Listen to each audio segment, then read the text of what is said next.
नमस्कार, मैं हूं सम्मुख कुमार और आप देख रहे हैं अपना YouTube चैनल मैथमेटिक्स आइडिया। और आज हम NCERT बुक से प्रश्नावली 3.1 के प्रश्न संख्या 1 को सॉल्व करेंगे। तो आइए क्वेश्चन सॉल्व करते हैं। आफताब अपनी पुत्री से कहता है, 7 वर्ष पूर्व मैं तुमसे 7 गुनी आयु का था। अब से 3 वर्ष बाद मैं तुमसे केवल 3 गुनी आयु का रह जाऊंगा। क्या यह मनोरंजक है? इस स्थिति को बीजगणितीय एवं ग्राफीय रूपों में व्यक्त कीजिए। माना कि आफताब की वर्तमान आयु बराबर x वर्ष और पुत्री की वर्तमान आयु बराबर y वर्ष। पहले हम लोग 7 वर्ष पूर्व की आयु निकालेंगे। तो लिखेंगे 7 वर्ष पूर्व आफताब की आयु बराबर वर्तमान उम्र में 7 वर्ष घटा लेंगे तो x - 7 वर्ष। अब हम लोग पुत्री की आयु निकालेंगे तो पुत्री की आयु बराबर पुत्री की वर्तमान आयु है y वर्ष। तो 7 वर्ष पूर्व में 7 वर्ष घटा लेंगे तो y - 7 वर्ष हो जाएगा। अब प्रश्न कहता है तो 7 वर्ष पूर्व मैं यानी आफताब तुमसे यानी अपनी पुत्री से 7 गुनी आयु का था। तो हम लोग लिखेंगे आफताब की आयु बराबर 7 गुना पुत्री की आयु। तब हम लोग 7 वर्ष पूर्व आयु लिखते हैं। 7 वर्ष पूर्व आफताब की आयु x - 7 वर्ष हो गई और पुत्री की आयु 7 वर्ष पूर्व y - 7 वर्ष हो जाएगा। अब हम लोग हल करते हैं तो 7 से गुना करते हैं तो 7y - 7 49 हो जाता है। तो लिखेंगे x - 7 = 7y - 49।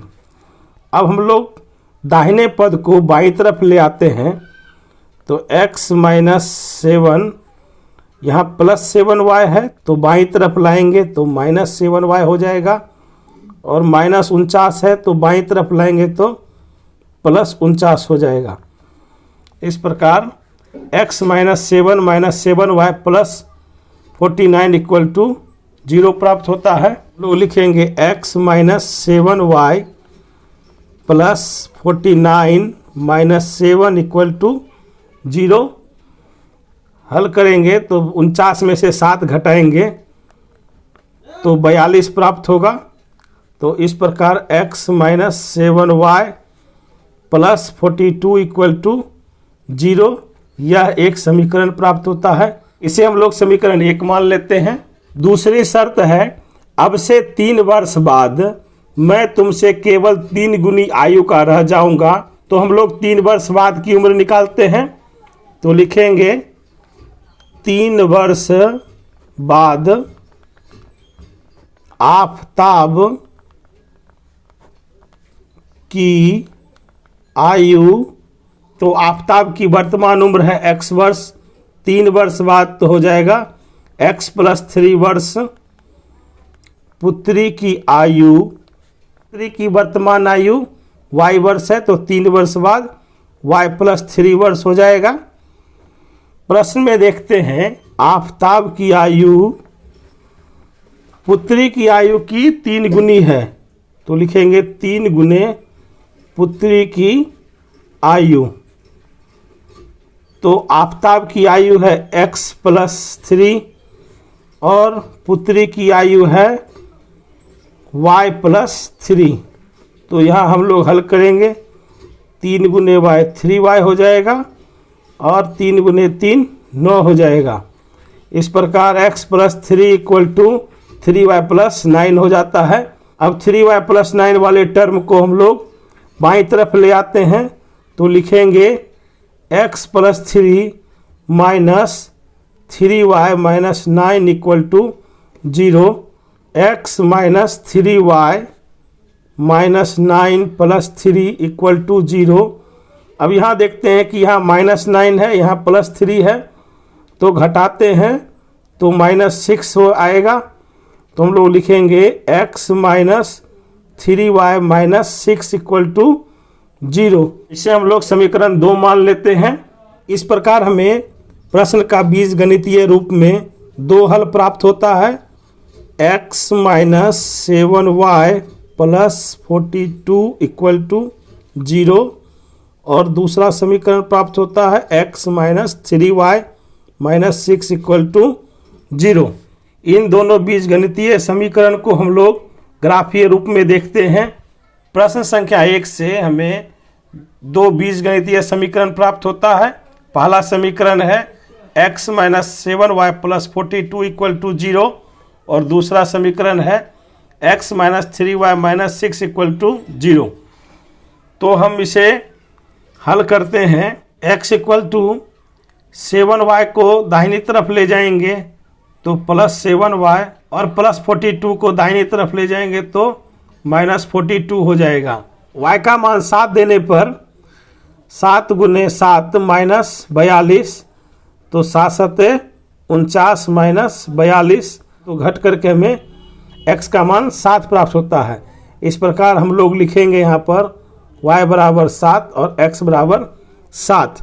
अब हम लोग y = 6 मान देते हैं तो x का मान प्राप्त करेंगे तो 7 × 6 - 42 तो 7 × 6 42 हो जाएगा -42। इस प्रकार x का मान हमें 0 प्राप्त हो रहा है।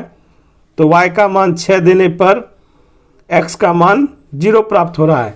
हम लोग जानते हैं कि किसी सरल रेखा को खींचने के लिए हमें 2 बिंदुओं की आवश्यकता होती है। इस समीकरण को ग्राफीय रूप में व्यक्त करने के लिए हमें 2 बिंदु प्राप्त हो गए हैं, जिसमें पहला बिंदु है 7 और 7 और दूसरा बिंदु है 0 और 6। पहला बिंदु है 7 और 7 और दूसरा बिंदु है 0, 6। लोग समीकरण 2 में देखते हैं x = 3y को हम लोग दाहिनी तरफ ले जाएंगे तो +3y हो जाएगा और -6 को दाहिनी तरफ ले जाएंगे तो +6 हो जाएगा। इस प्रकार x = 3y + 6 आता है। तो हम लोग भुज और कोटि से संबंधित 2 बिंदुओं के लिए हम लोग बॉक्स का निर्माण करते हैं और हम लोग यहाँ y का मान देते हैं। y = 0 मान देने पर x = 3 × 0 + 6 यानी 6 = 6 यानी y = 0 मान देने पर x = 6 प्राप्त होता है। y = -1 मान देने पर x = 3 × -1 + 6 बराबर हो गया -3 + 6। तो 6 में से 3 जाएगा तो +3 आएगा। तो y = -1 मान देने पर x = 3 मान प्राप्त होता है। में एक सरल रेखा खींचने के लिए हमें 2 बिंदु प्राप्त हो गए हैं, जो बिंदु हैं 6, 0 और 3, -1। तो हम लोग ग्राफ देखते हैं। समीकरण 1 के लिए x - 7y + 42 = 0 के लिए पहला बिंदु है x = 7 और y = 7। तो हम लोग बिंदु देखते हैं। x यहाँ 7 है और यहाँ y 7 है। तो इस प्रकार हमें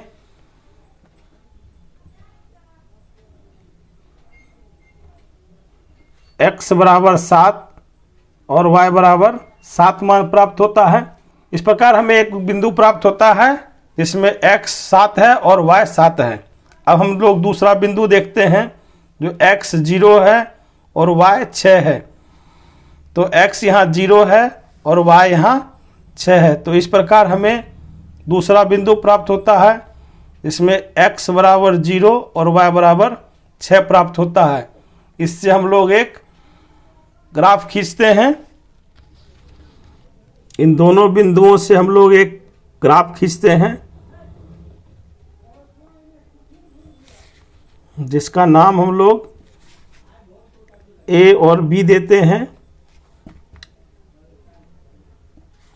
और यह समीकरण x minus 7y plus 42 equal to 0 को प्रदर्शित करता है। अब समीकरण 2 x minus 3y minus 6 equal to 0 के लिए x है 6 और y है 0। x के लिए ये लाइन हो गया और y 0 है, तो हम लोग लिखेंगे x बराबर 0 और y बराबर 6 के लिए यह एक बिंदु प्राप्त होता है। दूसरा बिंदु है x बराबर 3 और y बराबर -1। x बराबर 3 और y बराबर -1 के लिए यह हमें दूसरा बिंदु प्राप्त होता है। तो हम लोग यहाँ लिख देते हैं, बिंदु के नीचे में लिखेंगे x, पहले x का मान लिखेंगे फिर y का मान लिखेंगे, तो 3 - 1 लिख देंगे। हम लोग ग्राफ खींचते हैं।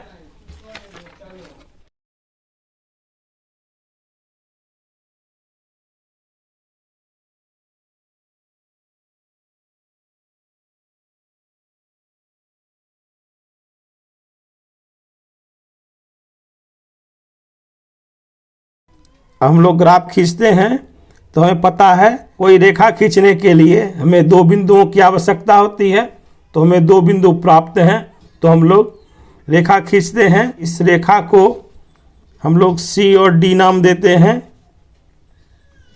यह रेखा x minus 3y minus 6 equal to 0 को प्रदर्शित करता है। AB रेखा समीकरण x minus 7y plus 42 equal to 0 को प्रदर्शित करता है।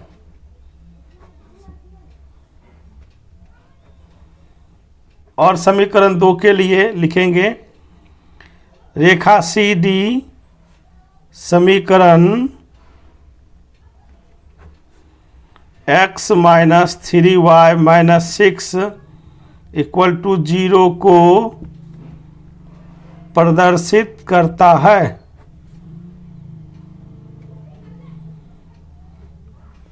आशा करता हूं कि आप लोग यह प्रश्न अच्छी तरह से समझ गए होंगे। यदि आपने अभी तक चैनल को सब्सक्राइब नहीं किया है तो कृपया चैनल को सब्सक्राइब कर लें, वीडियो को लाइक करें, ज़्यादा से ज़्यादा शेयर करें और वीडियो के बारे में अपनी प्रतिक्रिया कमेंट बॉक्स में अवश्य दें। धन्यवाद।